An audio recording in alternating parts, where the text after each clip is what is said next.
Soy periodista inglesa ecuatoriana. Vivo hace 34 años en Ecuador y soy directora ejecutiva de la Agencia Latinoamericana de Información, ALAI, que es una agencia alternativa que trabaja mucho temas de la integración regional, de movimientos sociales, y yo he trabajado particularmente en temas de nuevas tecnologías, comunicación, derechos de la comunicación.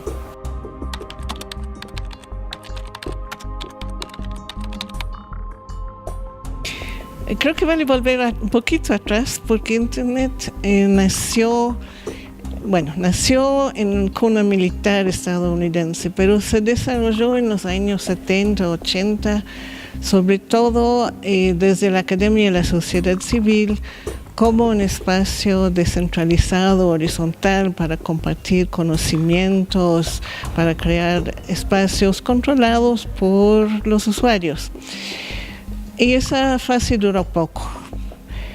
Yo diría que en los últimos 15 años ha habido una fase acelerada de concentración de Internet en manos de grandes empresas transnacionales. No es que todo está ahí, hay todavía una pugna entre esta Internet más ciudadana, más autogestionada y la Internet empresarial.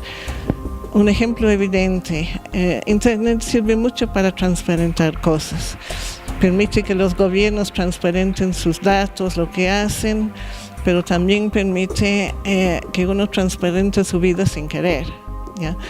Pero también permite que exista Wikileaks, ¿ya? Entonces, eso es como la pugna que hay. Pero yo diría que en los últimos 5 años realmente la balanza se está inclinando peligrosamente hacia ese control corporativo monopólico, cada vez más concentrado en un puñado de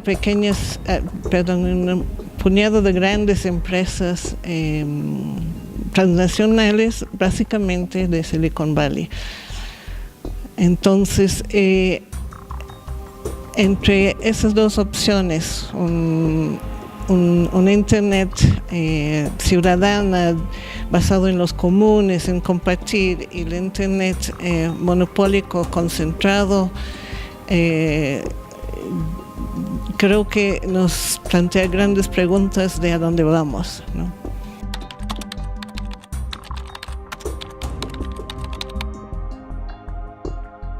Un primer fenómeno es que cada vez más Internet ya no es solo comunicación y búsqueda de información, que es lo que más se ha conocido. Cada vez más es el lugar que recopila datos, todo tipo de datos, datos personales, datos que se recogen de los sensores en los espacios públicos.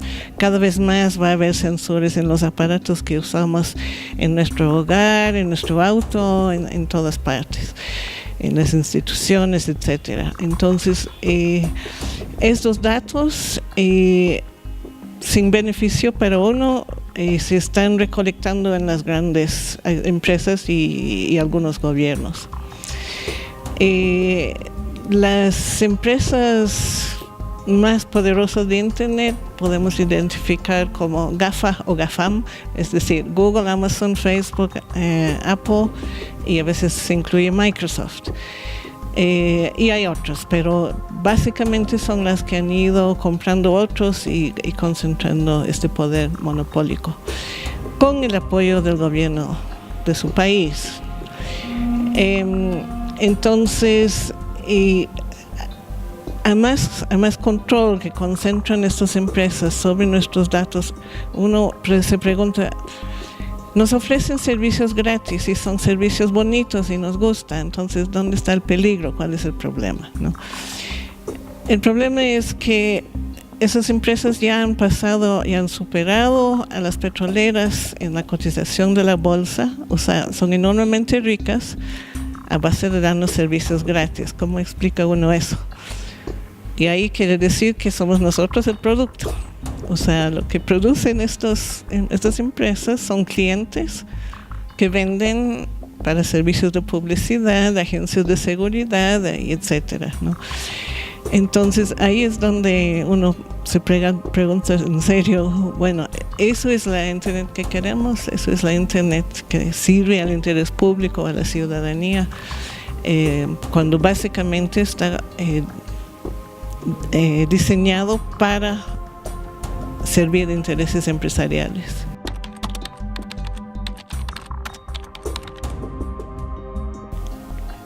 Estados Unidos, hace como 15 años hubo en Naciones Unidas una cumbre mundial sobre la sociedad de la información, justamente para ver cómo se va a gerenciar mundialmente este nuevo recurso que es Internet y las nuevas tecnologías.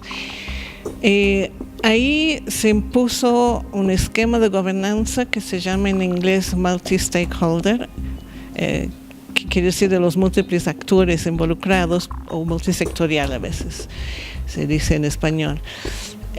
Básicamente lo que quiere decir eso es que en lugar de ser un espacio multilateral de gobernanza, es decir, representado por estados como la mayoría de instancias de la ONU, se vuelven espacios donde están supuestamente en igualdad de condiciones estados nacionales, empresa privada y sociedad civil. Uno puede decir que bien que la sociedad civil tenga una voz. El problema es que la voz cantante la tienen las grandes empresas transnacionales en estos espacios. Y segundo, Estados Unidos maneja las principales instituciones que rigen la existencia de Internet, como es el ICANN, que es el distribuidor de nombres de dominio y números, y poco ha querido soltar el control. Un poquito ya está separándose del gobierno de Estados Unidos, pero básicamente sigue bajo control norteamericano. Entonces, Estados Unidos mantiene una hegemonía sobre la gobernanza de Internet y muy poco le ha querido soltar, porque eso le permite favorecer justamente al plan de desarrollo de Internet de sus grandes empresas. A la vez,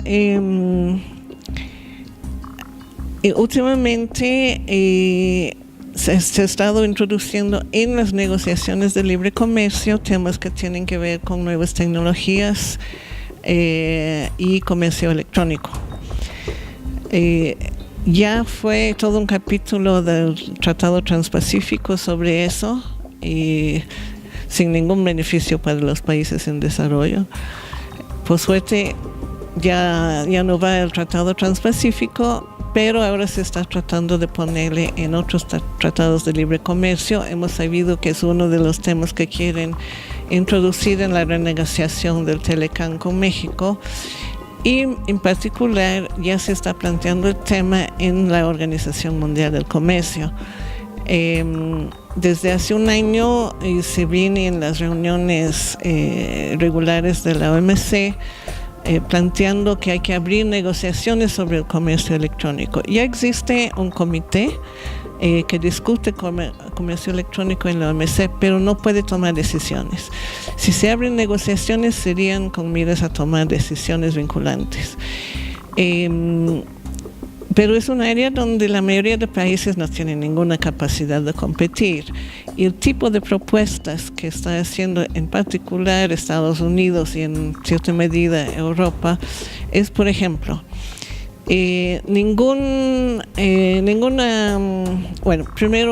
total apertura para flujos de datos, o sea, ninguna restricción como lo está poniendo China, por ejemplo. Ninguna exigencia de transferencia tecnológica, que siempre ha sido una demanda de los países del sur, que los acuerdos comerciales incluyen transferencia tecnológica. Ninguna exigencia para que los datos sean almacenados en territorio nacional, o sea, que se lleven todas las transnacionales. Ninguna mínimas regulaciones. y ningún arancel al comercio electrónico. Entonces, ¿qué beneficio hay para nuestros países que no tienen capacidad en la materia y que van a abrir totalmente para el comercio electrónico que viene del exterior? Por ello ya se está articulando un movimiento, entre otros con los sindicatos argentinos, porque va a haber la reunión de la OMC en Buenos Aires en diciembre, donde se quiere plantear ese tema, y se está articulando movilizaciones para decir no a la negociación del comercio electrónico en la OMC.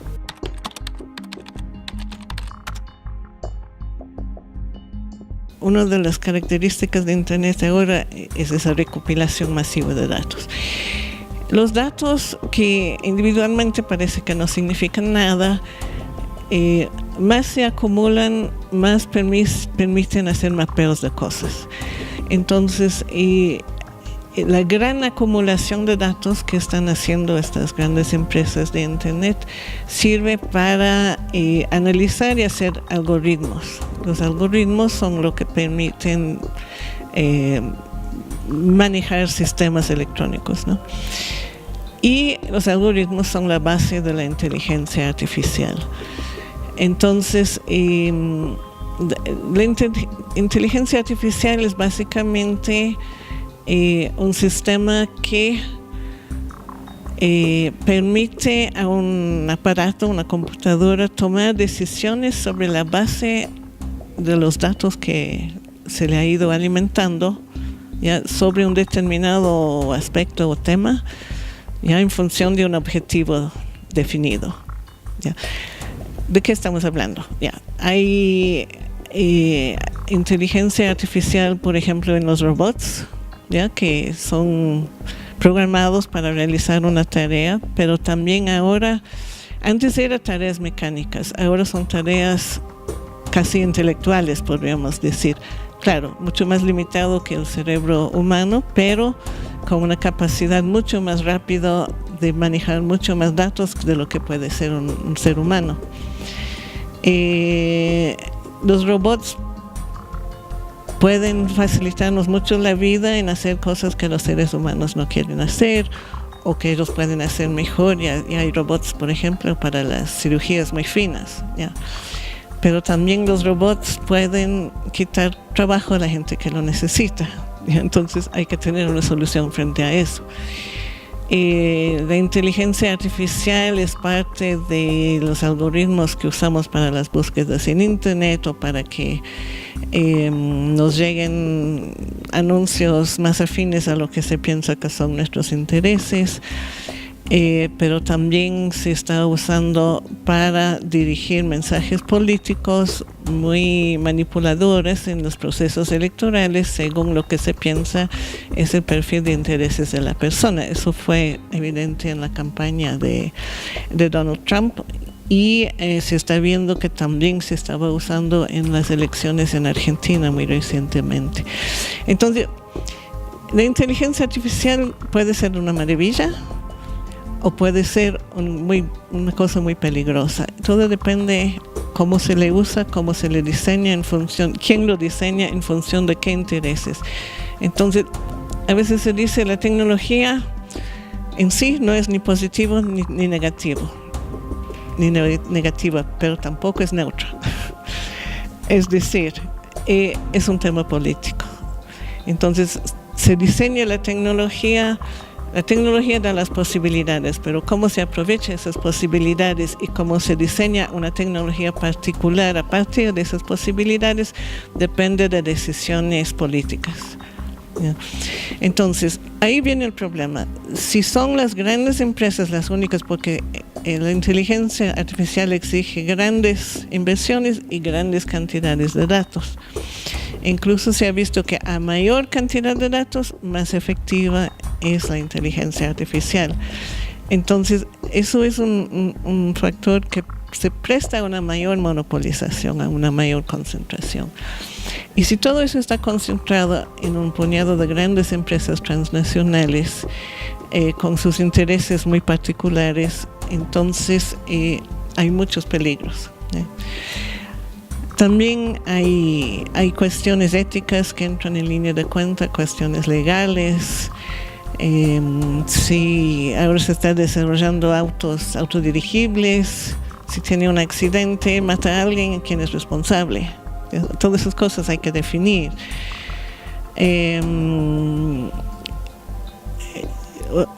Y nuestras sociedades tienen incorporados muchas discriminaciones. ¿Cómo garantizamos que esas discriminaciones no se incorporen en los algoritmos? ¿Ya? Y de hecho se ha mostrado que eso está ocurriendo.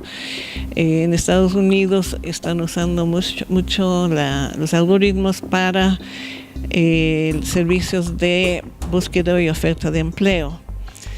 Y ya se ha comprobado que hay casos donde hay discriminación, sea racial, de género, económica, etcétera, en esos algoritmos de búsqueda de empleo.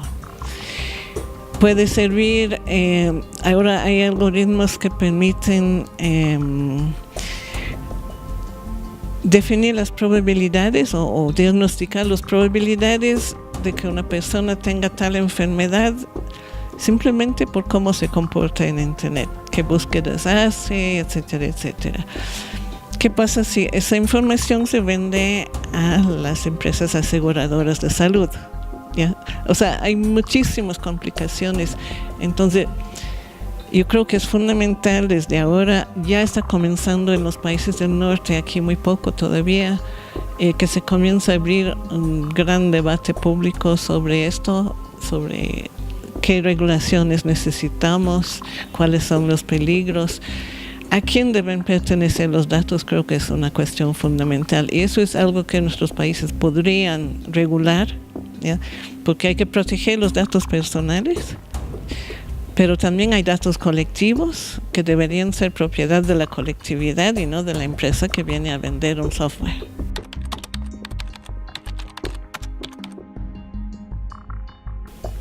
Yo creo que la gran mayoría de países muy poco está haciendo para desarrollar algún tipo de soberanía tecnológica y creo que es un gran error. La Unión Europea en alguna medida, Rusia en alguna medida lo están haciendo, pero están muy lejos de Estados Unidos. Quienes sí están invirtiendo muy fuertemente es China.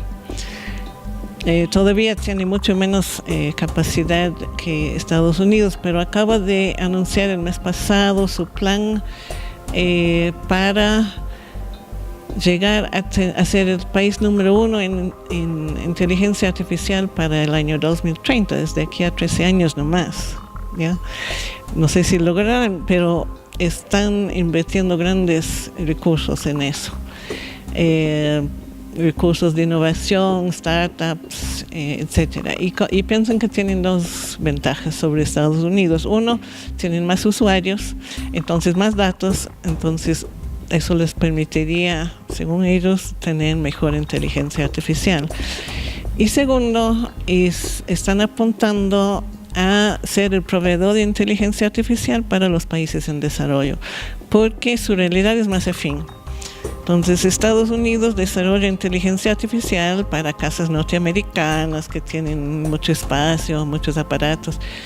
En cambio, China lo está haciendo para una realidad de país mucho más afín a nuestros países. Entonces, ellos quieren ganar este mercado que también les dará mayor cantidad de usuarios, porque son países con grandes poblaciones. Lo que creo que nos obliga a pensar desde un país como Bolivia, como Ecuador, que no tiene mayormente soberanía tecnológica, es cómo vamos a entrar a negociar. Porque si simplemente abrimos las puertas a las empresas que vengan, bien puede significar nuevas formas de dependencia que pensábamos que ya eran superadas. Y yo creo que obviamente, si se haría negociaciones en el plano de los procesos de integración regional, se tendría una mucha mayor capacidad de negociación, pero eso no está en el horizonte en este momento.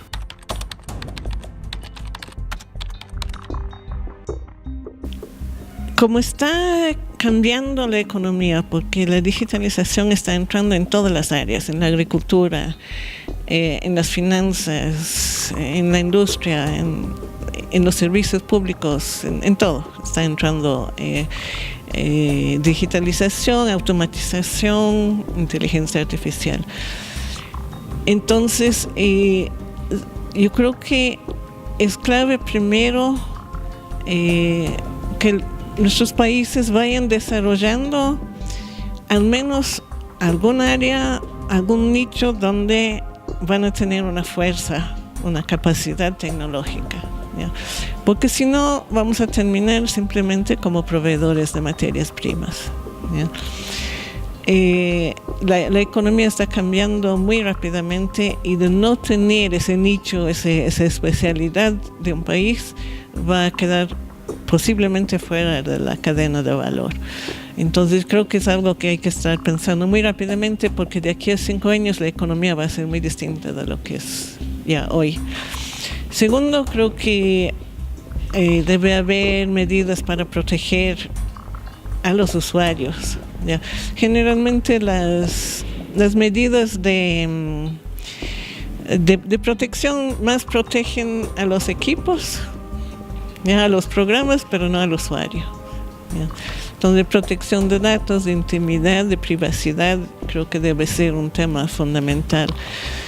Pero también, como mencioné ya antes, y creo que un tema clave es quién controla los datos, a quién pertenecen. Y eso es una materia prima que hay que negociarla, como en su momento se ha negociado en Bolivia el cobre, ahora el gas o el petróleo. Porque es la fuente, es el insumo básico de la inteligencia artificial, es una fuente de gran valor y lo estamos entregando gratis todo, a cambio de un poquito de servicios. Entonces,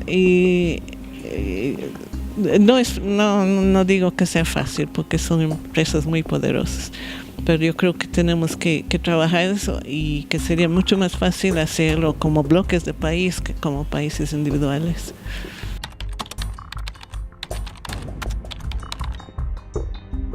Bueno, como mencioné al inicio, Internet nació en una cuna más, o se crió en una cuna más ciudadana, ¿ya?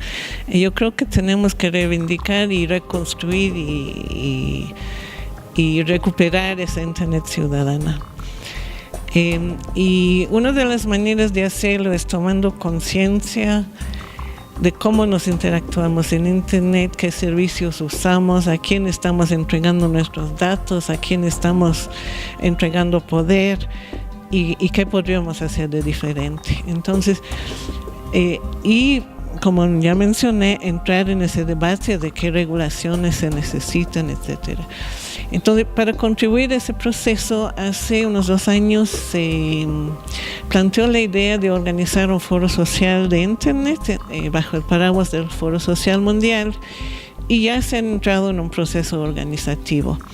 Y la idea es que no sea solo para quienes son hackers, desarrolladores de software libre, comunicadores, sino todas las organizaciones sociales, porque a todos nos va a afectar por igual. Los trabajadores, el trabajo es uno de los grandes temas. Por ejemplo, como mencioné, los robots y la automatización ya están reemplazando trabajadores reales, y todavía no sabemos hasta dónde esos trabajadores van a tener nuevas frentes de trabajo que emergen, o simplemente va a haber una pérdida neta de empleo. Y por eso en el norte ya están hablando de un ingreso básico universal para compensar la pérdida neta de empleos. Pero aquí, ¿con qué haríamos ese ingreso básico universal, no?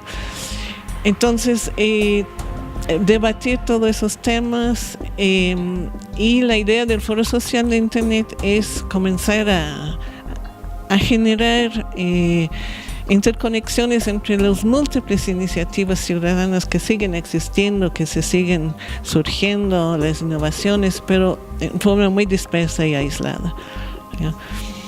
Entonces, crear un espacio donde podemos intercambiar. Y ya hemos iniciado un proceso regional en ese sentido, pensando que India es lejos. Los procesos mundiales suelen ser más en inglés, entonces ¿por qué no hacer algo más desde nuestra realidad regional en español y portugués? Hemos creado un espacio de debate en línea y a fines de septiembre va a haber un encuentro regional, Diálogos por una Internet Ciudadana, para comenzar para, digamos, dar un paso más en ese proceso. Y una de las primeras tareas que hemos identificado en ese proceso es sensibilizar a la ciudadanía sobre estos temas que aún son muy poco conocidos, y también a los gobiernos, para que se vaya tomando las medidas del caso. Quizás solo mencionar que para más información tenemos ya un sitio web para el proceso regional, que es www.internetciudadana.net.